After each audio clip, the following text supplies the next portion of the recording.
I have another stupid video for you today. Actually, it's more of a rant. Actually, it might be a stupid video. I don't know. We'll see where this goes.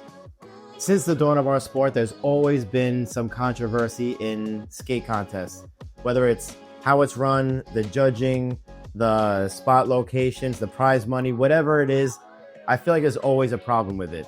I'm thinking back to like Bitter Cold a few years back where everybody thought John Bellino was going to win, but Haffey ended up winning instead. Blading Cup a few years ago where Montre should have won the quad contest, but he didn't. And I think I have a few ideas to help this from happening again in the future. I think it all starts with transparency.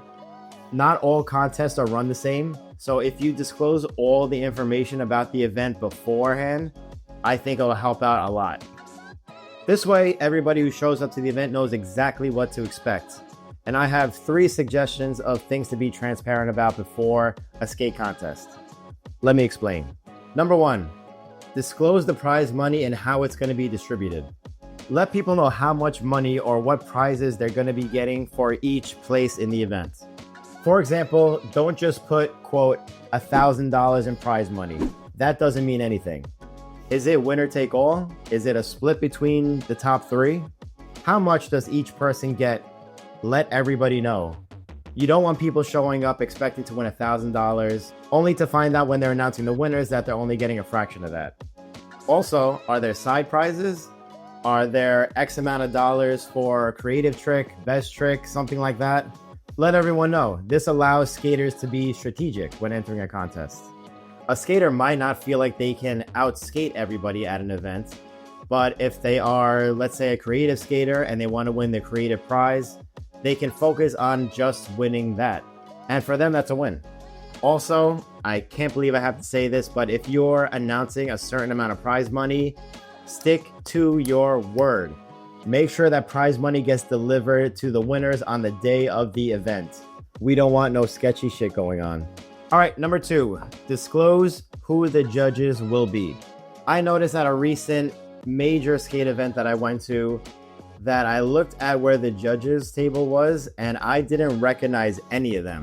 Now, I don't claim to know everybody, but I've been around for a long time and it seems weird that the people judging some of the best skaters in the entire world are people that I never heard of or recognize, and my buddies who I was with also didn't recognize at all. So who are the judges? Introduce them to the people. What are their qualifications for judging a skate event in 2025 or whatever year it is? Have they even skated or followed skating themselves in the last decade to know what good skating is? I think the competitors have a right to know. And number 3, disclose how the event will be judged. I think when Bitter Cold came back in 2023, I believe, for the last time, they had on their website all this information about how the event will be judged and what they're going to be looking out for, so that skaters knew what to do and how to be prepared for the event. And I was like, that's genius. Why doesn't every event do that? Not every event is the same, and the way a local small event will be judged would be different probably from top pros at Winter Clash, Feast, or Blading Cup. Are they being judged on how many tricks they land, how creative their tricks are? Is style a factor? How they link and flow their lines together? What matters most? Now, I know there's no standard way to judge or score skating. That's part of the beauty of our sport. But having all this information out there will let the skaters know how they can approach an obstacle for the day and how they need to skate to win the event. If you know how important landing the most amount of tricks is to win, then you could be strategic and just do a bunch of your simple to you basic tricks and just do that to win. If it's a best trick style judging event, then you know that you need to really push yourself and do something completely bonkers compared to everyone else who's skating. All these things matter for the competitors. And actually, I have a bonus one. So number 4 is to show the course or the street spots for the contest. Some people might travel a long way and jump on a plane to attend a contest.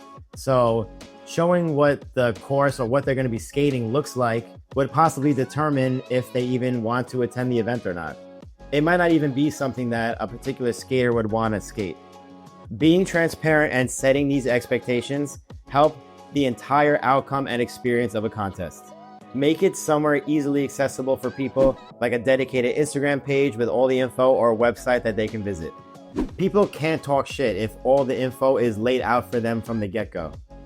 They already know what to look out for, they know what to expect, they know how to skate, and everyone has a good time. Well, there's my rant for the day. What do you think? What do you think the standards for a skate contest should be? Should there be other standards that I forgot? Should it be the opposite and just a complete shit show all the time? How do you think a contest should be handled? Let me know in the comments below as well. And I have a whole bunch of other rants to go through. So if you do enjoy this, let me know as well in the comments and I can make more videos. And if that's the case, subscribe to make sure you're notified when I'm ready to vent to all of you.